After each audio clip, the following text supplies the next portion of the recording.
দেখেছিস তো কানাই, বর্ষাকালের এতদিন হয়ে গেল তাও বৃষ্টির কোনো ছিটে ফোঁটা নেই। হ্যাঁ রে নিতাই, এই বৃষ্টির জন্য সারা মাঠের ফসল রোদে পুড়ে নষ্ট হয়ে গেল। হ্যাঁ, বৃষ্টি বাদলা না হলে তো এই হওয়ারই কথা। দিন দিন সবার কলেই পানি ওঠা বন্ধ হয়ে যাচ্ছে। হ্যাঁ রে, আর কদিনের মধ্যে যদি বৃষ্টি বাদলা না হয় তাহলে দেখবি সবাই পানির অভাবই মারা যাবে। আরে কি এত বৃষ্টি বৃষ্টি করছিস? বৃষ্টি যখন হবে তখন নিয়ে আর কুল পাবি না কিন্তু, বলে দিলাম। হ্যাঁ, হোক হোক, কত বৃষ্টি আকাশে আছে দেখি। বৃষ্টি যত ইচ্ছে তত হোক, তাতে আমাদের কি? বৃষ্টি যতই হয় ততই ভালো, নাকি বলিস কানাই? হ্যাঁ রে, নিতাই তো ঠিকই বলে। অত ভালো ভালো না রে, দেখিস বেশি চাইতে গিয়ে আবার ডুবে যাস নে। তাহলে থাকো গোপালদা, এখন তাহলে উঠি, আবার পরে আসবো কেমন? হ্যাঁ হ্যাঁ, যা, ঠিক আছে। আর শোন, এ মাসের বাকিটা শোধ করে দিয়ে যাস। ঠিক আছে, দেবো নে।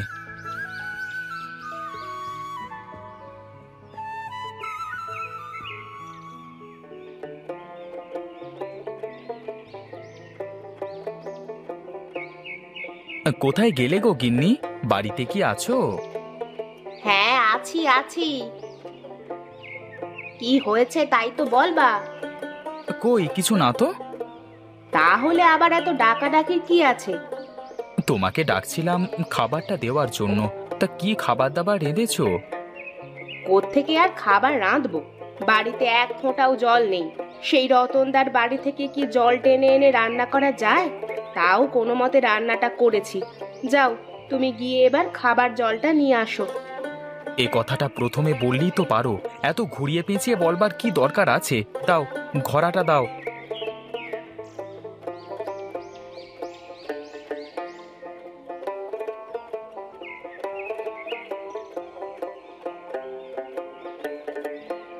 কিরে নিতাই, এখন আবার তুই পানি নিতে এসেছিস?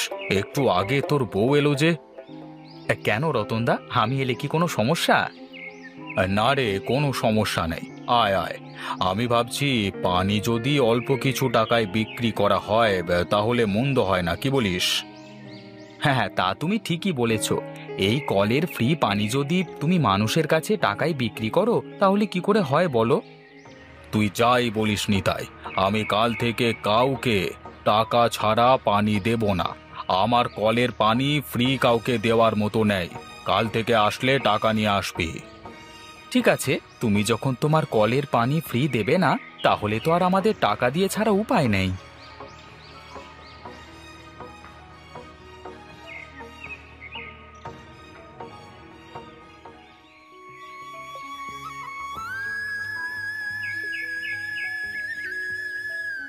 বুঝলে গিন্নি, কাল থেকে রতনের বাড়িতে পানি আনতে গেলে হাতে 1-2 টাকা নিয়ে যেও কেমন?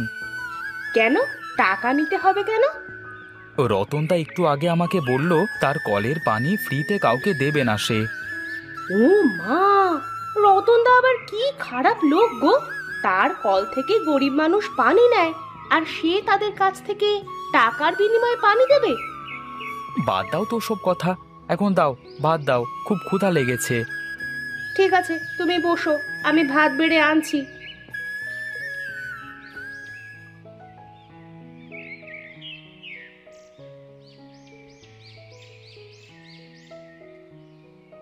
এই যে বুড়িমা, এখানে কি চাই তোমার? বাবা, তোমার বাড়িতে বলে পানি আছে? এই গরমে তাপে পিপাসার জ্বালায় আর বাঁচি না। যদি একটু পানি দিতে তাহলে খেয়ে বাঁচতাম। তা দাও, তুমি টাকা বের করো। যদি 2 টাকা দিতে পারো তাহলে পানি দেব, না হলে না, ঠিক আছে?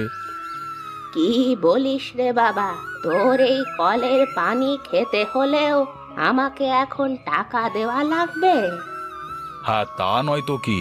চাল ডাল যখন কিনে খাও তখন কষ্ট বাঁধে না? আর আমার কাছ থেকে পানি কিনে খেতে যত জ্বালা সবার, তাই না? মর তুই মর, তুই একটা বৃদ্ধ লোককে পানি খাওয়াতে গিয়ে টাকা চাস, আর টাকা দিতে পারিনি বলে পানি দিলি না? ওই পানিতে ডুবেই তুই মর। হ্যাঁ, যাও যাও, তোমার ওই বকের দোয়ায় বিল শোকাবে না। যত আপদের আগমন, যত সব। হে ভগবান, তুমি এদেরকে এই পানিতে ডুবিয়েই মারো, যাতে এরা পানির মর্ম বুঝতে পারে। এই বুড়ি, যা তো এখান থেকে, তাড়াতাড়ি যা বলছি, যা।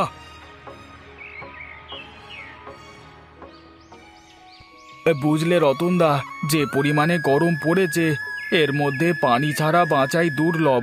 আর এর মধ্যে তুমি তোমার কলের পানি বিক্রি করে খাচ্ছ হে। হ্যাঁ খাচ্ছি তো, তাতে তোদের কি সমস্যা? এখন তো বুঝতে পারছো না, সময় হোক ঠিকই বুঝতে পারবে। তা গোপালদা, আজকে কিন্তু কেমন ভ্যাপসা গরম পড়েছে দেখছো তো। হ্যাঁ রে, আমিও বুঝতে পারছি, হয়তো বৃষ্টিও হতে পারে আজ। আমারও তাই মনে হচ্ছে গো, নইলে আবার এত ভ্যাপসা গরম করবে কেন? তাহলে থাক তোরা, আমার আবার গরুর খড়গুলো নিচে রয়েছে, ওগুলো ঢেকে রেখে আসি। হ্যাঁ রে, আমিও যাব, চল, অনেক কাজ আছে বাড়িতে। এই যে গোপালদা, ধরো তোমার বাকি 40 টাকা। এখন তাহলে আসি গো। আচ্ছা ঠিক আছে, যা তাহলে।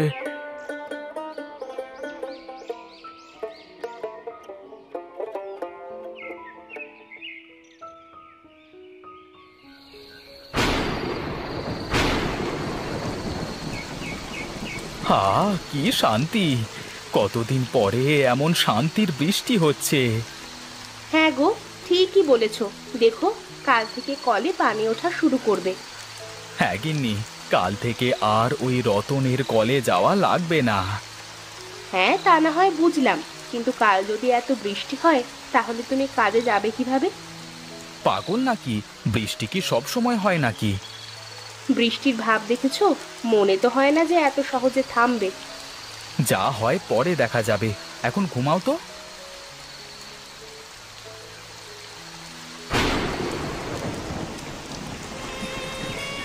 এই গিন্নি, ওঠো ওঠো, এই দেখো বৃষ্টিতে কি হয়েছে, পানিতে বারান্দা পর্যন্ত ডুবে গেছে। হ্যাঁ, কি বলো? ওমা, তাই তো, এবার আমাদের কি হবে? এই গ্রামে সবচেয়ে নিচু বাড়ি আমাদের। গ্রামে যদি বন্যা হয়, তাহলে তো সবার প্রথমে আমাদের বাড়ি ডুববে। রাম রাম রাম রাম, তার মানে ওই বুড়ির বদদোয়া লেগে গেছে আমাদের। বুড়ির বদদোয়া মানে? কাল এক বুড়ি এসেছিল পানি খেতে, টাকা না থাকায় আমি তাকে পানি খেতে দিইনি। তার জন্য যাবার পথে আমার জন্য বদদোয়া করে যায়। আমার তো এখন মনে হচ্ছে ওই বুড়ির জন্যই আমাদের এই দশা হচ্ছে। তুমিও পারো বটে, একটুখানি পানি দিলে কি এমন হতো? ওসব কথা বাদ দাও, পানি দেখো আস্তে আস্তে বারান্দা উঠছে, খাটের তলায় আসছে। এখন কি করা যায় বলো তো? আমি আর কি বলবো, তাড়াতাড়ি উঁচু রাস্তায় চলো, না হলে পরে এখান থেকে আর উঠতে পারবে না। হ্যাঁ হ্যাঁ, চলো চলো, তাড়াতাড়ি চলো।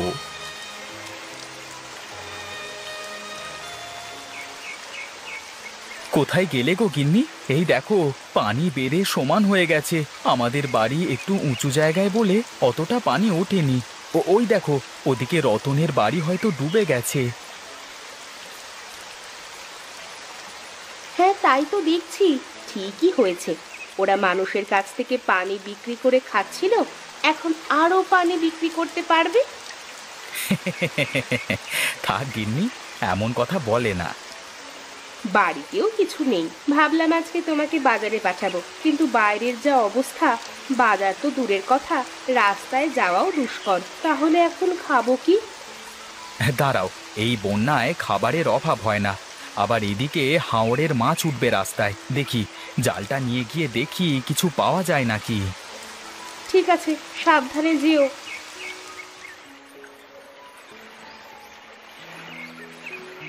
কি রে কানাই, রাস্তায় মাছ ধরতে এলি, একটা ডাকও তো দিলি না। আর বলিস না, তোর ভাবি সকাল থেকে চেঁচাচ্ছে কি রাঁধবো কি রাঁধবো বলে। এই জন্যই তো তাড়াতাড়ি করে রাস্তাতে মাছ ধরা শুরু করেছি। তা কি কিছু পেয়েছিস? ধুর পাগল, জালটা আগে ফেলে দেখি তো, তারপরে বল। হ্যাঁ হ্যাঁ, দাঁড়া ফেলছি।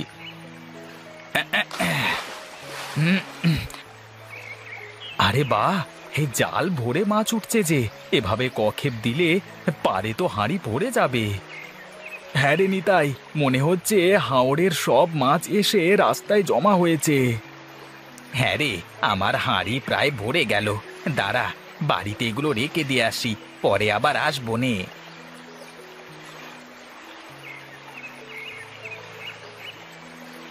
তা যাক, তোদের রতনের কি অবস্থা বল? ওর বাড়ি তো সবচেয়ে নিচু জায়গায়। ওর কথা আর বলিস না রে, ওর বাড়ি ঘর সব ডুবে গেছে। এখন ওই জায়গায় রাস্তার কোণে দুজন বসে আছে।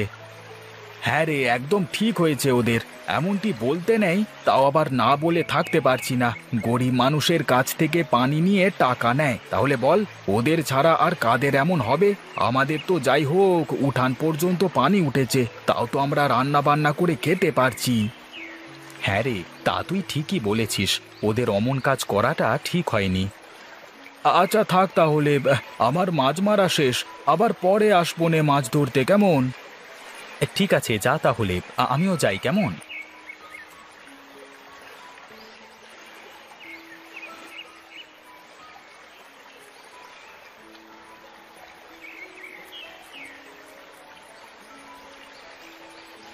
উমা, এ কত মাছ!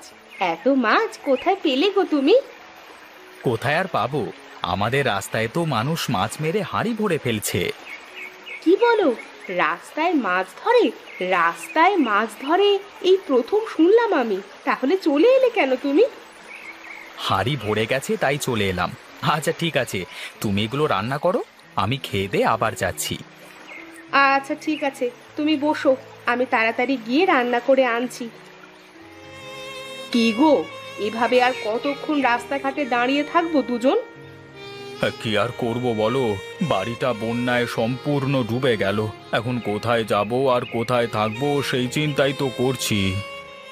সেই সকাল থেকে না খেয়ে রাস্তায় দাঁড়িয়ে রয়েছি, তুমি গ্রামে এমন কাজ করে রেখেছো যে কারো কাছে একটু সাহায্য চাওয়ার মুখটাও নেই। হ্যাঁ গো গিন্নি, আমি আমার ভুলটা বুঝতে পারছি, কিন্তু এখন তো আর কিছু করবার নেই। কেউই এখন আর আমাদের সাহায্য করবে না। চলো না নিতাইদার বাড়িতে যাই, ওরা যদি একটু সাহায্য করতো। কিভাবে যাব বলো? দুদিন আগেও পানি নিয়ে ওর সাথে যে ব্যবহারটা করলাম, তাতে মনে হয় না যে ও আমাকে সাহায্য করবে। একটু গিয়ে চলো তো দেখি, এভাবে আর কতক্ষণ রাস্তায় দাঁড়িয়ে থাকবো? আচ্ছা ঠিক আছে, চলো।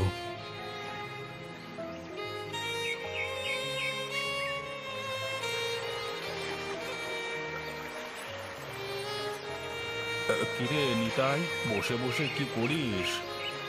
এই যে রতনদা, কিছু না গো, এমনিতেই বসে রয়েছি, গিন্নির সাথে বসে গল্প করছি। তা তোমরা এখানে? অনেক বিপদে পড়ে তোর কাছে এলাম রে। তুই তো জানিসই আমাদের বাড়ি অনেক নিচু জায়গায়, বাড়ি ঘর ডুবে বউকে নিয়ে রাস্তায় দাঁড়িয়েছিলাম। এভাবে কতক্ষণ আর রাস্তায় দাঁড়িয়ে থাকা যায় বল? তাও আবার সকাল থেকে কিচ্ছুটি খাইনি। কি বলো রতনদা, এতক্ষণ রাস্তায় দাঁড়িয়েছিলে? আমরা তোমার প্রতিবেশী না?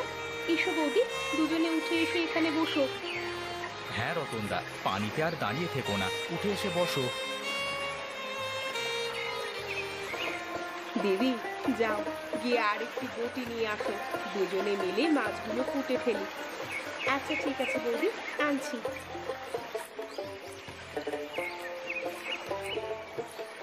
তাহলে রতনদা, দুজনে একসাথে খেয়ে দিয়ে রাস্তায় যেতে হবে মাছ ধরতে, যাবে তো? হ্যাঁ রে নিতাই, যাবো যাবো। আমি তোদের সাথে এমন ব্যবহার করবার পরেও তোরা যে আমাকে সাহায্য করবি তা আমি ভাবতেই পারিনি। আমাকে মাফ করে দিস। কি যে বলো রতনদা, কথায় আছে না, মানুষ মানুষের জন্য।